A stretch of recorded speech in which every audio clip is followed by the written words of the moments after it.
कौशल विकास और उद्यमिता विभाग के अनुदेशकों के नियुक्ति पत्र वितरण के लिए आयोजित आज के इस समारोह में उत्तर प्रदेश सरकार में मंत्रिमंडल के मेरे सहयोगी, व्यावसायिक शिक्षा, कौशल विकास एवं उद्यमिता विभाग के मंत्री श्री कपिल देव अग्रवाल जी, माननीय विधायक डॉक्टर नीरज वोरा जी, विधान परिषद के माननीय सदस्यगण श्री अवनीश कुमार सिंह जी, श्री लालजी प्रसाद निर्मल जी, श्री मुकेश शर्मा जी, श्री रामचंद्र प्रधान जी, मुख्य सचिव श्री दीपक कुमार जी, प्रमुख सचिव डॉक्टर हरिओम जी, व्यावसायिक शिक्षा, कौशल विकास और उद्यमिता विभाग से जुड़े हुए सभी अधिकारीगण, प्रदेश के विभिन्न जनपदों में आयोजित नियुक्ति पत्र वितरण के आज के इस कार्यक्रम में उपस्थित सभी मान्य जनप्रतिनिधिगण और नवनियुक्त अनुदेशकगण और उपस्थित बहनों और भाइयों, मैं सबसे पहले एक निष्पक्ष और पारदर्शी भर्ती की प्रक्रिया के माध्यम से आप सभी के चयन के लिए आपको, आपके अभिभावकों को हृदय से बधाई देते हुए अधीनस्थ चयन आयोग को इस प्रक्रिया को पूरा करने के लिए हृदय से धन्यवाद भी देता हूं। प्रधानमंत्री मोदी जी ने देश के अंदर युवाओं को विकसित भारत के लक्ष्य को प्राप्त करने के लिए मिशन रोजगार के साथ अधिक से अधिक मात्रा में जोड़ने का जो संकल्प दिया है, हम सब उस संकल्प में सहभागी बन सकें, इसके लिए उत्तर प्रदेश के अंदर पिछले 8 वर्ष के दौरान 8.5 लाख से अधिक नौजवानों को हम लोगों ने सरकारी नौकरियां उपलब्ध करवाने में सफलता प्राप्त की है। आप देख रहे होंगे लगातार हर महीने कभी उत्तर प्रदेश लोक सेवा आयोग के माध्यम से, कभी अधीनस्थ सेवा चयन आयोग के माध्यम से, कभी शिक्षा आयोग के माध्यम से, कभी उत्तर प्रदेश पुलिस भर्ती बोर्ड के माध्यम से चयनित शिक्षकों के चयन की प्रक्रिया को सफलतापूर्वक या उनकी नियुक्ति की प्रक्रिया को सफलतापूर्वक संपन्न करने के उपरांत इस नियुक्ति पत्र के साथ हम सबको जुड़ने का अवसर प्राप्त होता है। और हमारा प्रयास होता है कि किसी भी नौजवान को उत्तर प्रदेश के अंदर चयन की इस प्रक्रिया में किसी भी स्तर पर भेदभाव का शिकार न होना पड़े, उसका किसी भी स्तर पर शोषण न हो, उसके साथ कोई भी भेदभाव न हो, उसकी योग्यता और उसकी क्षमता के अनुरूप उसे शासन की विभिन्न विभागों में कार्य करने का अवसर प्राप्त हो सके। इसके लिए इस निष्पक्ष प्रक्रिया को पिछले 8.5 वर्ष के अंदर उत्तर प्रदेश सरकार ने पूरी ईमानदारी और प्रतिबद्धता के साथ संपन्न करने में सफलता प्राप्त की है। और आज उसी का परिणाम है कि जो सख्ती की गई थी, उस सख्ती का परिणाम है कि निष्पक्ष भर्ती की प्रक्रिया के परिणाम स्वरूप जो युवा चयनित हुए, उन्होंने भी पूरी ईमानदारी के साथ उत्तर प्रदेश सरकार का हिस्सा बनकर के अपनी प्रतिभा और अपनी ऊर्जा का लाभ उत्तर प्रदेश को दिया। आज परिणाम हमारे सामने है। आप में से ज्यादातर लोग इस बात को जानते हैं। आज से 8 वर्ष पहले आप में से ज्यादातर जो नवनियुक्त अनुदेशक हैं वे अपने पॉलिटेक्निक में या स्कूली जीवन में रहे होंगे, और उस समय इस बात का अनुभव क्या होगा आप लोगों ने कभी कि उत्तर प्रदेश के साथ दो बातें चस्पा थी। एक, उत्तर प्रदेश का नौजवान या उत्तर प्रदेश का कोई नागरिक उत्तर प्रदेश के बाहर जाता था तो उसके सामने एक पहचान की संकट खड़ी होती थी। लोग हे दिस से देखते थे। परिणाम था उत्तर प्रदेश के नागरिकों के मन में एक हीन भावना पैदा होती थी। और दूसरा, हमारे ऊपर एक लेवल लगा दिया गया था कि ये बीमारू राज्य है, यानी देश के विकास का बैरियर है। इतना बड़ा राज्य, इतना संसाधनों से भरपूर राज्य, प्रकृति की और परमात्मा की असीम कृपा वाला राज्य, जिस राज्य में बार बार ईश्वर को भी अपने किसी न किसी अवतार के रूप में जन्म लेना पड़ा, आना पड़ा, ऐसा राज्य और बीमारू हो जाए, पहचान के संकट के दौर से गुजर जाए, कोई भी व्यक्ति अपने आप को सुरक्षित महसूस न करे,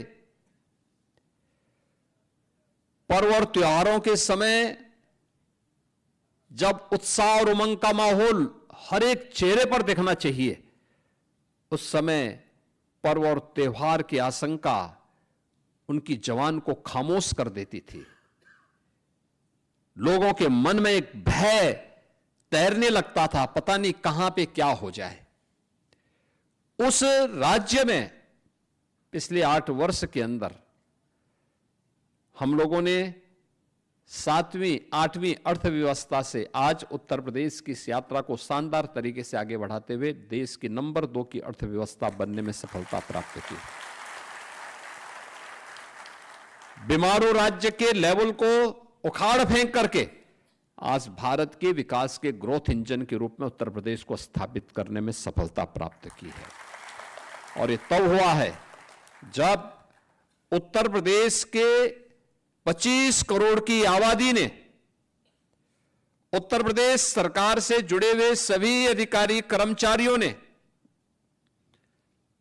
हर स्तर के नागरिक ने, और जनप्रतिनिधि ग्राम पंचायत का हो, क्षेत्र पंचायत का हो, जिला पंचायत का हो, नगर निकाय का हो, मान्य विधायक हो, मान्य सांसद हो, शासन के मंत्री हो और डबल इंजन की सरकार हो, इन सब ने जब मिलकर के प्रयास किया तब ये परिणाम हमारे सामने आए। आज उत्तर प्रदेश देश के अंदर सबसे तेज गति से अग्रसर प्रदेशों में गिना जाता है। सबसे तेज गति से विकास की दर उत्तर प्रदेश की देश के अंदर सब सर्वाधिक है। हर एक क्षेत्र में आज उत्तर प्रदेश अग्रणी स्थानों में आता है। 17 के पहले जो प्रदेश बॉटम 5 में था, आज वो प्रदेश देश के अंदर ज्यादातर स्कीम में नंबर 1 पर है, और जहां पर नंबर 1 पर नहीं, वहां टॉप 3 में उत्तर प्रदेश को कोई नहीं हटा सकता। वहां पे उत्तर प्रदेश ने यह अपनी गति को इस रूप में प्रगति की तरफ आगे बढ़ाने में सफलता प्राप्त की। और ये तब जब हम लोगों ने उत्तर प्रदेश के नौजवानों के लिए एक बहुत साफ सुथरा मंच दिया। आप में से जितने भी 1510 अनुदेशक चयनित हुए हैं, किसी को भी कहीं से सिफारिश कराने की नौबत नहीं आई होगी। किसी को पता ही भी नहीं रहा होगा कि उसका चयन होगा नहीं होगा। जिसने तैयारी की होगी उसका चयन हुआ है, जिसने नहीं की होगी तैयारी करेगा, फिर आने वाले समय में होगा। एक विश्वास मन में होना चाहिए। और ऐसा नहीं कि अब उत्तर प्रदेश के अंदर केवल सरकारी नौकरी के भरोसे ही लोग काम करें। अब तो नौकरियों की एक पूरी बौछार हो रही है। प्रदेश के अंदर कानून व्यवस्था का जो माहौल पैदा किया गया, सुरक्षा का एक बेहतरीन माहौल पैदा किया, दंगा मुक्त, गुंडागिर्दी से मुक्त, माफिया मुक्त राज्य की अवधारणा ने उत्तर प्रदेश में बड़े बड़े निवेश को आमंत्रित किया। और इसका सर्वाधिक लाभ अगर किसी को प्राप्त हुआ है तो व्यावसायिक शिक्षा, कौशल विकास और उद्यमिता से जुड़े हुए नौजवानों को हुआ है। पिछले 8 वर्ष में 60 लाख से अधिक ऐसे लोगों को उत्तर प्रदेश के अंदर नौकरी मिली है, जिसमें से 14 लाख नौजवान वे हैं जिन्होंने उत्तर प्रदेश कौशल विकास मिशन के माध्यम से ट्रेनिंग ली और किसी न किसी उद्योग और उद्यम में वह आज समायोजित हुआ है। अभी पिछले दिनों मुझे व्यावसायिक शिक्षा कौशल विकास के इस कार्यक्रम के साथ लखनऊ में ही एक कार्यक्रम के साथ जुड़ने का अवसर प्राप्त हुआ था और मैं उस दिन देख रहा था जिन नौजवानों का चयन हुआ था वहां, वे नौजवान वो थे जो, आप सोचिए, आईटीआई पास है, स्किल मिशन के माध्यम से, यूपी स्किल मिशन के माध्यम से उनका चयन हुआ और जो कंपनी उनको ले जा रही थी, कोई उनको 1 लाख रुपए दे रही थी, किसी को 75,000 रुपए दे रही थी, किसी को 50,000 रुपए दे रही थी। 35,000 से कम तो किसी भी नौजवान का नहीं था। आप मुझे बताओ, आज से 8 साल पहले कोई कल्पना करता था?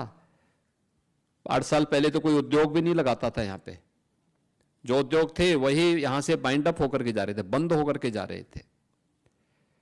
अब उन्हें नौकरी मिल रही है। आप सोचिए कि पहले जो आईटीआई थे वे ही बंद हो रहे थे, अब आईटीआई में 300 से अधिक आईटीआई तो केवल सरकार चला रही है। पिछले 8 वर्ष में 60 से अधिक नए गवर्नमेंट के स्तर पर नए आईटीआई बनाए गए और निजी क्षेत्र में भी 3,000 से अधिक आईटीआई बने हुए हैं, जिन्होंने नए नए ट्रेड के साथ, लगभग 100 ऐसे ट्रेड वर्तमान में चल रहे हैं जो देश और दुनिया की वैश्विक मार्केट की, ग्लोबल मार्केट की आवश्यकताओं की पूर्ति करने के लिए स्किल मैन पावर की आपूर्ति कर सके।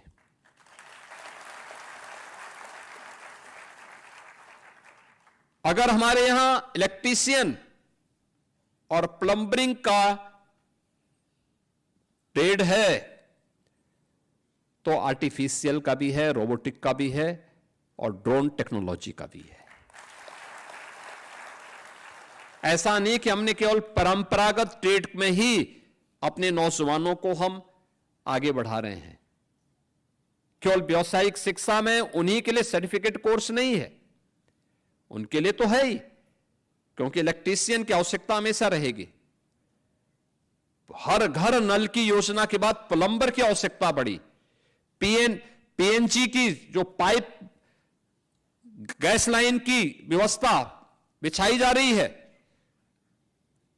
ये बृहद स्तर पर जाएगी तो नए प्लम्बर की आवश्यकता पड़ेगी। वह भी जिम्मेदारी इस विभाग के पास।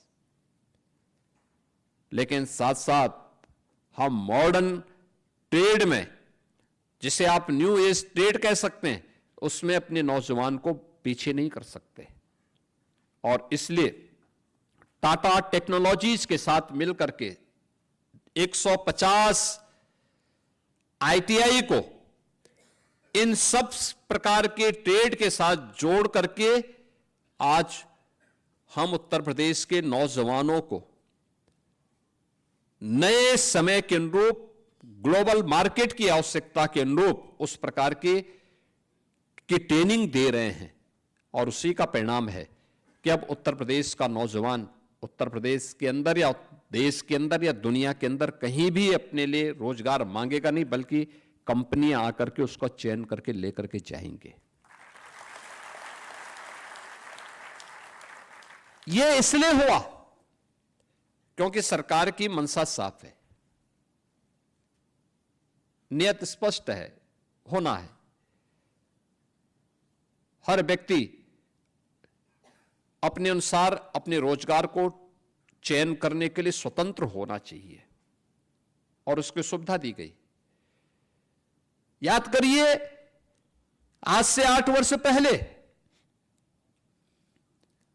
उत्तर प्रदेश के अंदर नए उद्योग की बात तो दूर, जो परंपरागत उद्यम भी था, उसके जो क्लस्टर थे वे भी बंद के कगार पर थे।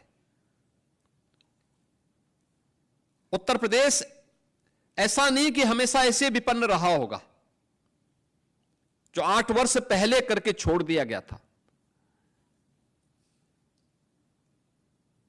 उत्तर प्रदेश आज से 400 वर्ष पहले की बात अगर करेंगे तो देश का सबसे समृद्ध राज्यों में था। व्यापक लूट खसोट और अराजकता के बावजूद, यानी विदेशी आक्रांताओं के हमले भी हुए, अंग्रेजों ने भी लूटा, उस सब के बावजूद जब ये देश 1947 में स्वतंत्र हुआ था, तब भी उत्तर प्रदेश देश के सबसे बड़ी अर्थव्यवस्था उत्तर प्रदेश थी। भारत की सबसे बड़ी अर्थव्यवस्था उत्तर प्रदेश थी। 1960 तक भी उत्तर प्रदेश का जो योगदान था भारत की अर्थव्यवस्था में 14% था। और 1947 से 60 तक भी उत्तर प्रदेश देश के नंबर 1 की अर्थव्यवस्था थी। 60 के बाद उसमें गिरावट आनी प्रारंभ हुई और 2016 आते आते उत्तर प्रदेश का जो कंट्रीब्यूशन था वह मात्र 8% के आसपास रह गया था। हम 8वीं अर्थव्यवस्था बनकर के रह गए थे। नंबर 1 से 8 पर पहुंचा दिया था इन लोगों ने। एक कारनामे थे।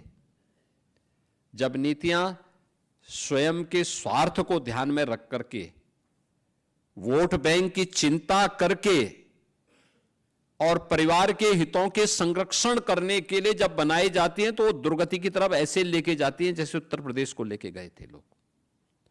जहां नौजवान के सामने पहचान का संकट था, जहां बेटी और व्यापारी अपने आप को असुरक्षित पाते थे, जिस राज्य में पर्व और त्योहार के पहले उत्साह और उमंग तो कोसों दूर, हर व्यक्ति के चेहरे पर एक भय और दहशत का माहौल होता था, पता नहीं अब क्या होगा, तो उसके सामने पहचान का संकट आना ही था। आज आप देख रहे होंगे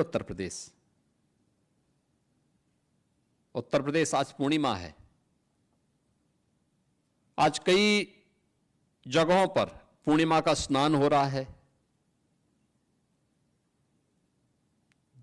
सायंकाल रात्रि में चंद्र ग्रहण भी लगेगा। अलग अलग उत्सव उससे पहले संपन्न हो चुके होंगे। अभी गणपति महोत्सव हुआ,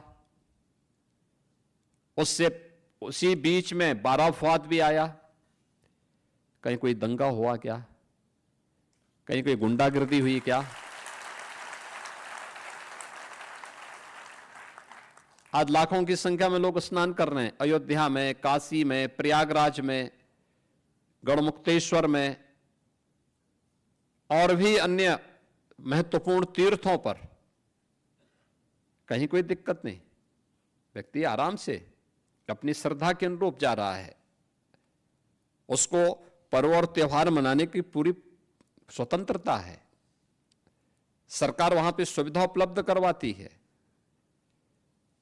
लेकिन क्या 8 वर्ष पहले क्या संभव था? क्या 8 वर्ष पहले इस प्रकार की नियुक्ति पत्र वितरण के इवेंट हो पाते थे क्या? वे कर ही नहीं सकते थे। क्योंकि करते कैसे? एक तो भर्ती की प्रक्रिया ही पूरी नहीं हो पाती थी, क्योंकि हर भर्ती की प्रक्रिया में कोई ना कोई ऐसा लकुना लग जाता था कि उसको माननीय न्यायालय के द्वारा रोक लगा दी जाती थी। इतना पैसा ले लिया जाता था कि वह किसी भी अभ्यर्थी से आंख से आंख मिलाकर के बात करने की स्थिति में नहीं होते थे। क्या पुलिस की भर्ती हो, क्या शिक्षकों की भर्ती हो, क्या अनुदेशकों की भर्ती हो, और क्या किसी अन्य विभाग की भर्ती हो। क्योंकि जब व्यक्ति बेईमानी और भ्रष्टाचार का सहारा लेता है तो उसका नैतिक पतन हो चुका होता है, वह फिर चेहरा उठाकर के बात करने की स्थिति में नहीं होता है। और कमोबेश यही स्थिति 2016 के पहले सरकार ने कर दी थी, उस समय सरकार में बैठे हुए लोगों ने कर दी थी। परिणाम था उत्तर प्रदेश का नौजवान हताशा और निराशा के दौर से गुजर रहा था। जब नौजवान हताश और निराश होगा तो अर्थव्यवस्था को तो बैठना ही बैठना है, अर्थव्यवस्था तो नीचे गिरेगी ही गिरेगी। और यही होता था। पिछले 8 साढ़े 8 वर्ष के अंदर जब सामूहिक रूप से प्रयास हुआ, आज परिणाम है कि नौकरी सरकारी क्षेत्र में भी है, निजी क्षेत्र में भी है, स्वयं का रोजगार भी है, और बड़े बड़े रोजगार मेले लग करके वहां पर लोगों के लिए कहा जाता है कि भाई आप भी अपने अनुसार चयन करिए, आप कहां जाना चाहते हैं। स्वयं का स्टार्टअप स्थापित करना है, स्वयं का उद्यम स्थापित करना है, उसके लिए भी स्कीम है। हमने युवा उद्यमी स्कीम भी एक लागू की है अभी, और युवा उद्यमी स्कीम के माध्यम से हम लोगों ने व्यवस्था की, कोई युवा अपना स्वयं का रोजगार स्थापित करना चाहता है, पहले चरण में 5 लाख तक का ऋण उस युवा को, 21 वर्ष से 40 वर्ष का जो युवा होगा, हम उसको ब्याज मुक्त और गारंटी मुक्त ऋण देंगे, और मार्जिन मनी भी 10% तक देंगे। आप अनुमान करिए, जनवरी में हमने प्रारंभ की स्कीम, अब तक 70,000 से अधिक युवा इस स्कीम के अंदर आच्छादित हो चुका है, वो ले चुका है लोन, काम अपना शुरू कर दिया है। हर वर्ष 1 लाख युवा को हम इस स्कीम के साथ जोड़ने वाले हैं। इतने बड़े पैमाने पर आ रहे हैं। इसके बाद जब वह अपना मूलधन देगा, वापस कर देगा बैंक को, क्योंकि ब्याज तो सरकार देगी, गारंटी भी सरकार दे रही है, तो मूलधन का जो शेष राशि जब वो वापस कर देगा तो अगली बार उसको फिर अपने उद्यम के लिए, अपने व्यवसाय के लिए लोन चाहिए होगा 7.5 लाख तक का, फिर ब्याज मुक्त और गारंटी मुक्त हम लोन देंगे। तीसरे चरण में 10 लाख तक देंगे। ये सभी प्रक्रियाएं सरकार के युवाओं को प्रोत्साहित करने वाली योजनाएं हैं, युवाओं को आगे बढ़ाने वाली है, और परिणाम है वह युवा भी पूरी ईमानदारी और प्रतिबद्धता के साथ लग करके उत्तर प्रदेश के विकास में अपना योगदान दे रहा है। आज इसीलिए आप देख रहे होंगे प्रधानमंत्री जी ने कहा vocal for local. Uttar Pradesh ने 1 डिस्ट्रिक्ट 1 प्रोडक्ट दे दिया। हर जिले का एक प्रोडक्ट आज देख रहे होंगे देश के अंदर छाया हुआ है। अकेले उत्तर प्रदेश है जिसने सबसे पहला भी किया और सबसे प्रभावी ढंग से आगे बढ़ाया, और 1 डिस्ट्रिक्ट 1 प्रोडक्ट की स्कीम आज देश के अंदर छा गई है। परंपरागत हस्तशिल्पी और कारीगरों के लिए भी हम लोगों ने कार्य किया।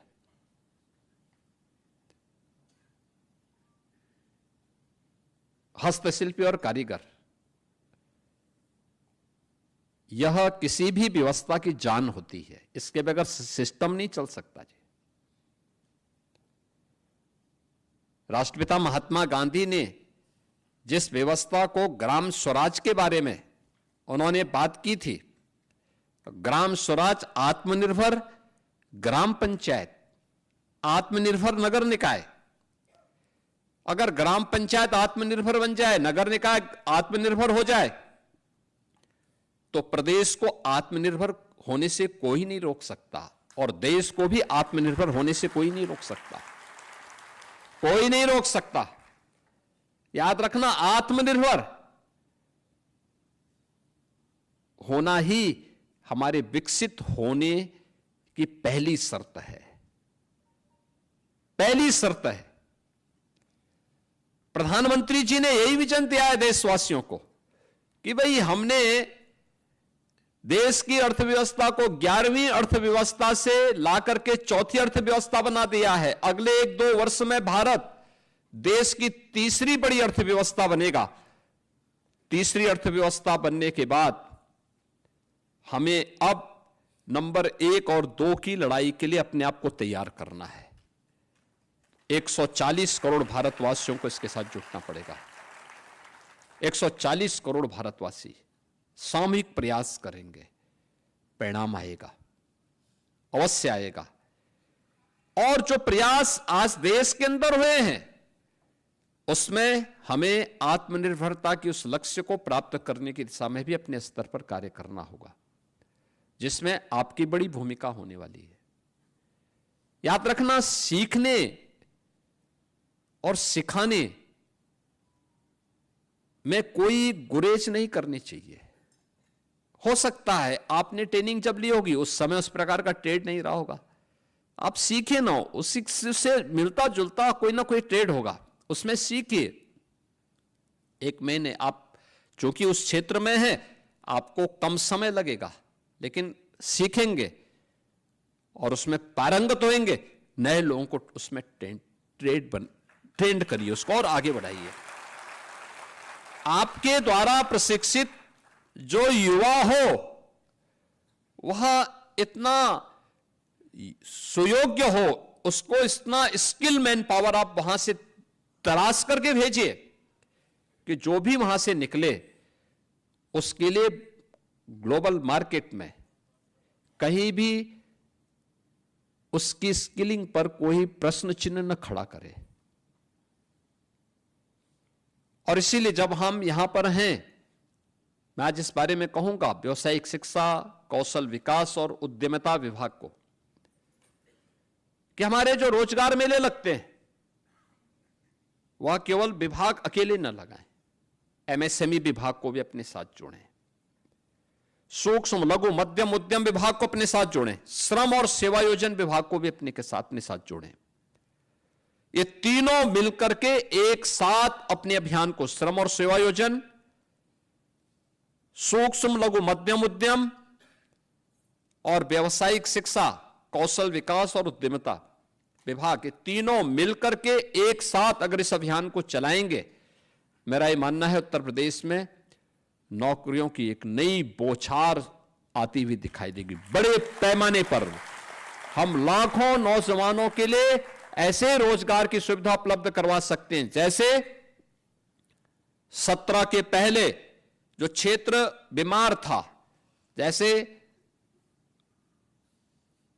परंपरागत उद्यम हर जिले में थे, बंद थे, हताशा थी, निराशा थी, सरकार ने थोड़ा सा उसको जोड़ा, आपस में थोड़ा सपोर्ट किया, एग्जीबिशन लगाए, उनको डिजाइन दी, ट्रेनिंग दी, मार्केट की व्यवस्था के साथ उन्हें लिंक किया। 2 करोड़ लोगों को उसमें सीधे सीधे रोजगार प्राप्त हुआ। 2 करोड़ लोगों को। आप सोचो, उत्तर प्रदेश, आज उत्तर प्रदेश में 96 लाख एमएसएमई यूनिट हैं, 96 लाख। और समय पर उठाए गए कदम का परिणाम क्या होता है? यह संकट का साथी होता है। समय पे कदम उठाए गए थे जब कोविड आया और उत्तर प्रदेश का कामगार और श्रमिक जो अन्य राज्यों में काम कर रहा था, जब वहां से वह पलायन करने के लिए मजबूर हुआ, तो उत्तर प्रदेश में हमने इन 40 लाख कामगार और श्रमिकों को इन्हीं एमएसएमई यूनिट में ही समायोजित किया था कि भाई आप एक एक 2-2 लोगों को अपने हाथ जोड़ो। और सभी लोगों ने अपने हाथ जोड़ा था। परिणाम था, हमारे यहां कोई भी व्यक्ति खाली हाथ नहीं रहा, कोई व्यक्ति खाली हाथ नहीं रहा।